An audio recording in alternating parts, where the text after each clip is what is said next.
don't look at the tendon at the time. As you say, the tendon can be naughty, so check in 24 hours later. And we're looking for, or the athlete's looking for low and stable pain. I think low pains, makes it's commonsensical, but what do you mean by stable pain? Yeah, so what we're looking to do in our program is we're trying to take the person in front of us from their current capacity and their current load up to their desired capacity. And Jill and Sean wrote a great editorial a couple of years ago in BJSM, but Jill's been drawing this for, I'm going to say 30 or 40 years, and it's probably longer than that.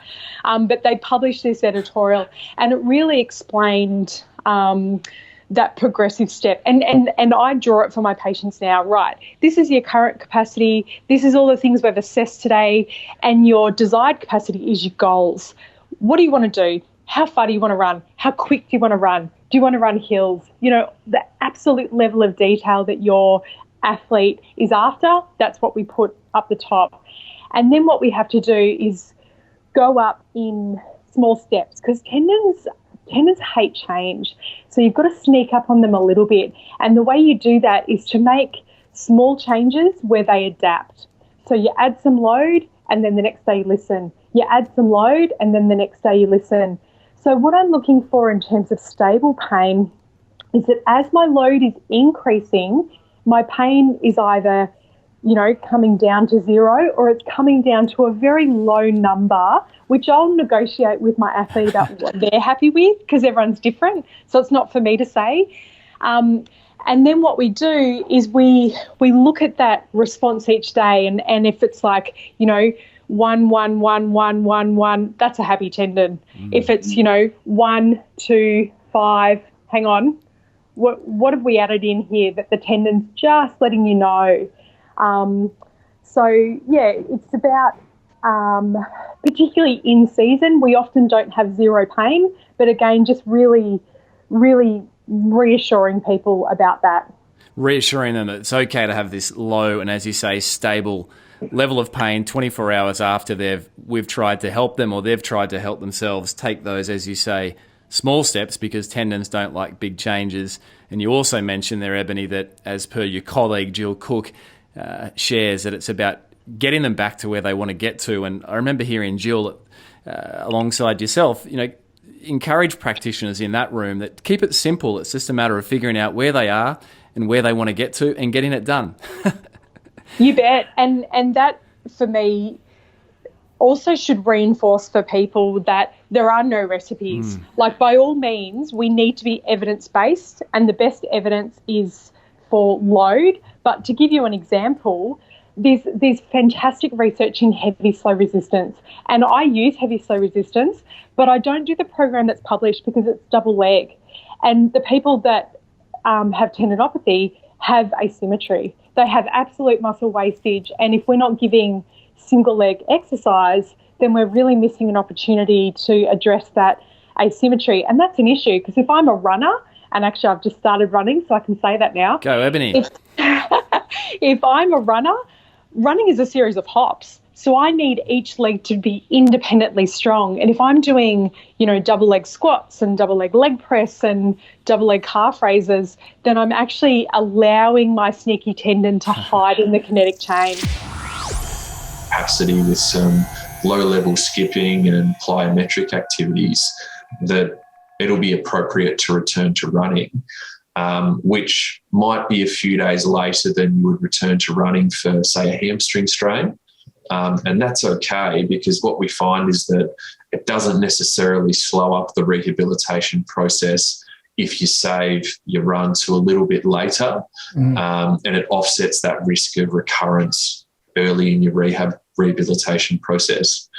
A clinical test, really simply, if a patient or athlete's able to do submaximal vertical hopping for 20 repetitions or 30 seconds on the spot, and they have no focal calf symptoms or no development of the awareness, creeping, heart attack type tightness, they're generally ready to recommence running. That's a brilliant tip about not rushing to get that first run started. with the perception that you're losing days, those extra couple of days you just share there, Brady, can see an overall better return. Yeah, absolutely. Yep.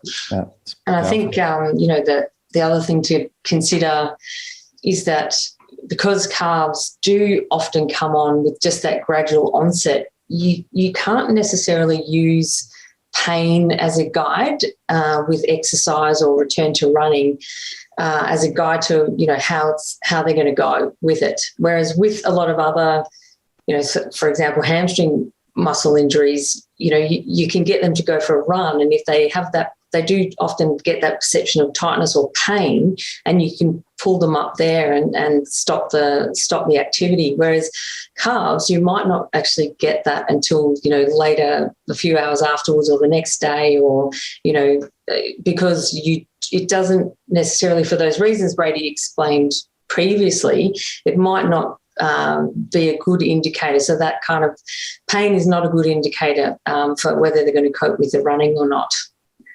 And the other thing that's different with return to running, sorry, Brad, is that, with a hamstring, you can get someone to just go off for a little jog as a start, because you don't use your biceps fem very much when you're just jogging. You can't do that with a calf because, we know that, as we keep saying, this, particularly the soleus, is working all the time.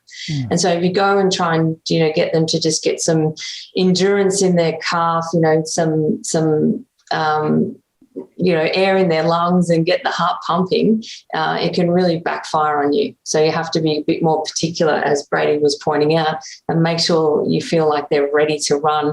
And in some cases, it's better that they're running a bit faster initially, doing those drills, using the stretch shortening cycle, than just plodding a couple of laps around the oval. And is that to try and offset some of that cumulative fatigue that poses a risk for soleus? It was funny when we surveyed in our qualitative study the practices and perspective of experts from around the world. It was a really consistent theme that a nice recipe for a recurrence is to tell your athlete or patient for their first run to go and jog 5 laps or to jog for 10 minutes. And they'll get that, constant work of the muscle that results in a fatigue-related recurrence, because they just don't have the capacity to withstand that type of loading just yet. We worked working through that data. It seemed to be more beneficial for a first run prescription to be more in the vicinity of 60 or 80 or 100 metre run-throughs with rest between, versus a run that you might prescribe for a run-of-the-mill hamstring strain if you want to be avoiding a recurrence. And those run-throughs are accelerating or steady state, typically, Brady, at a faster pace than you would at a steady trot? Some degree of acceleration, I guess. Just going from a steady start. It's within comfortable limits as well. Yeah. And this is where, you need to know the athlete or the patient that you're dealing with and how their function is at that point in time, and base your judgment around those factors, how quickly you're going to tell them to run. But you certainly don't need to spook them and make them sprint and accelerate suddenly, which has happened in the past. But you certainly don't need to make them plod and just really jog and have really long ground contact times where, they're just working through their calf the whole time. It's kind of like a comfortable, happy medium. That's a good guideline. Again, this is probably the art side of things. Yeah. But one thing I wanted to add as well, we talk a lot about, strengthening in the vertical direction and developing nice capacity with exercises like our single leg calf raise and getting in the Smith machine and doing seated and standing calf raises in the Smith machine, which ultimately the way we're working that tissue is predominantly in a vertical direction. We know that when we're running, we have the horizontal component, which seems to be very important, particularly in our team sport athletes who are accelerating very frequently and also running very quickly, that in our exercise selection from as early as possible, we should be prescribing exercises with a horizontally directed force, which are, of course, more demanding on the muscle tendon unit than vertically oriented exercises. But they seem to be beneficial for preparing it for the activities that it's going to encounter. And it also enables us to take the muscle tendon unit through a greater length and a greater range of motion, and to be sure that we are stressing the tissue through a greater range of motion, akin to what it will encounter when we're planning our foot to change direction, when we're accelerating from an inert position, which even if you investigate some of the photos of what you see in Australian rules football and soccer, some of these guys go into quite pronounced dorsiflexion, really large length excursions. So we need to prepare them for that. And I know that Craig Purdham's an advocate for this as well, and I'm mentally picturing a particular slide that he shows at this point in time too. But yeah, I just wanted to emphasise that addressing that horizontal component for force generation and also the lengthening demands is a key clinical consideration. They respond in that first 100 cycles and then they start to shut off. And they're like, well, okay, we've seen that stimulus, show us something new. And so if you think about someone going out for a long run and after, 100 or so cycles, loading cycles, those bone cells are like, yeah, okay, we've seen enough. And they start to shut down and they turn off. And so you can see why distance running, where it's pretty unidirectional, you're running in, you're not changing direction, you're not loading different parts of the bone, you're just loading the same parts over and over and over again. That once those bone cells shut off, they don't respond to the other 20,000 cycles the rest of that day. In that running cycle or that running training that you've just gone on, the bone cells do become responsive again. So they shut off, but after about 4 to 6 hours, they become responsive again, and you can hit them again with another loading, and you can actually generate a better bone adaptation. And one of my colleagues here at Indiana University, Alex Roebling, showed this, that when you load a bone for 360 cycles, and you break those 360 cycles over 4 bouts throughout the day. So you do 90 in the morning, 90 at lunchtime, 90 at dinner, 90 at bed. You actually get more bone adaptation than if you introduce all those 360 cycles all at once. So they're getting exactly the same stimulus in terms of numbers of cycles, in terms of magnitude of load, and so on. The only difference is you're breaking it up into different bouts. And so running itself is not a great bone building activity. And this is why we often encourage runners to incorporate some other sort of activity in their daily life or their daily activities or exercise to try and think about bone building. The best time to build bone is before puberty. And when we present on this, when we tell people, basically after puberty, it's really hard to build your bone. And what we're trying to encourage people to do now is that if you've got junior athletes, young athletes who are really good runners, they're elite at junior level, is they need to be able to take time off from running. They need to do other sports. They need to load the skeleton in multiple directions to build a bigger, more robust skeleton. Because once you hit puberty and just past puberty, your bones don't get much bigger in response to exercise. You really only get it before puberty. So we try to encourage distance runners, cross-country runners to really not specialize until they get to high school. And high school in the US is, 9th grade in other countries. So really not to specialize. They can run and they can be elite, good runners before that, but they need to have time off and do other sports to load their skeletons in multiple directions to develop a more robust skeleton as they age. To ensure that and the benefit of that, Stu, is that a more robust skeleton post-puberty is going to help them in terms of dealing with micro damage accumulation and offsetting the risk of bone stress injuries and more likely fulfilling their potential and enjoyment. Exactly. And we see this in a lot of other sports where people specialize too early and they're playing sport 12 months of the year. It might be baseball or other sports, and they're the best in the country, at a young age, but then they don't make it to the elite level because they break down. They haven't developed their other systems, whether it be balance, coordination, core stability, all these other sort of, multi-directional sort of loading, proprioception and so on. They end up getting injured over and over and again, and they don't make it to the elite level. And we've seen this in long distance runners too, particularly females who really national level in, at a young age, in their early teens. And they basically break down and they don't make it to the higher levels because all they've done is run and run and run and run, and their body just can't take it. Yeah, it's and you see that then manifest in clinics as a practitioner where people come in with a series of bone stress injuries, and often that's the catalyst to go on and determine their bone health, if you like, and their bone density for one.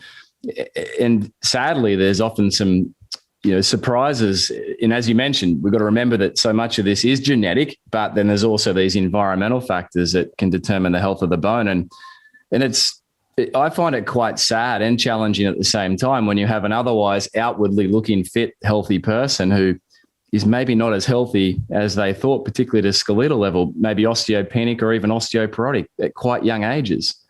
No, exactly. And that's what we tried to get to in the paper is that prevention is starts at a young age, and it starts with educating coaches who are training really young athletes that they've got to be on the outlook, because once you get those athletes who have had multiple bone stress injuries and have got really poor bone health for their age, it's really hard to reverse that. The damage is pretty hard to reverse. And so if you can prevent that from happening from a young age in terms of education about not just running 12 months of the year, doing other sports, advice regarding diet and caloric intake, and trying to get away from a focus on the leanness. A lot of coaches still talk about, I need you to be lighter because lighter is more efficient.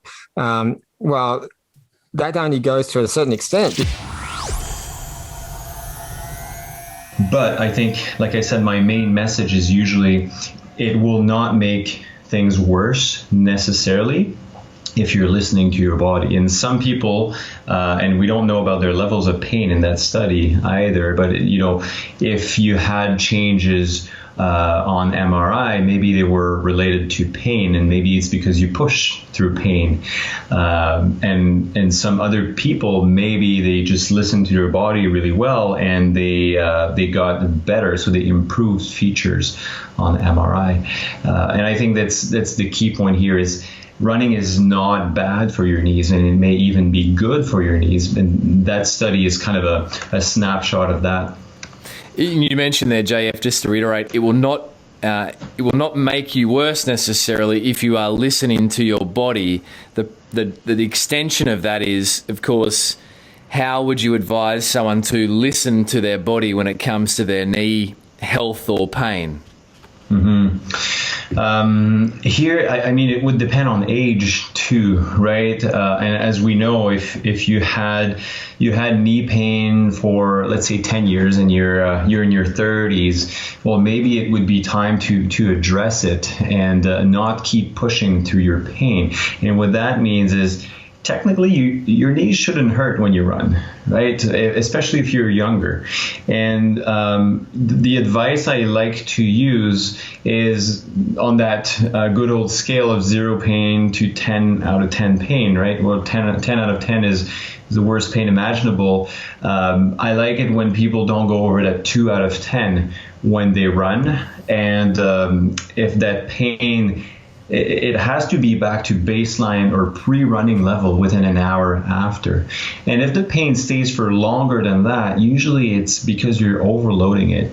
And because if the pain stays for longer, then you may create a little bit of swelling in your knee that's also related to that overload. And you don't want to reach that point, because that could trigger maybe some changes longer term in your knee.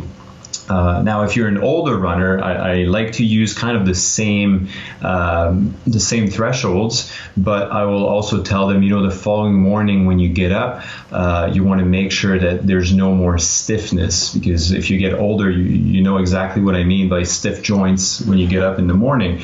You don't want any increase in that. So having, feeling a little bit of something during your knees can be fine when you run, as long as it's back to pre-running level within an hour after. I think that's the key point.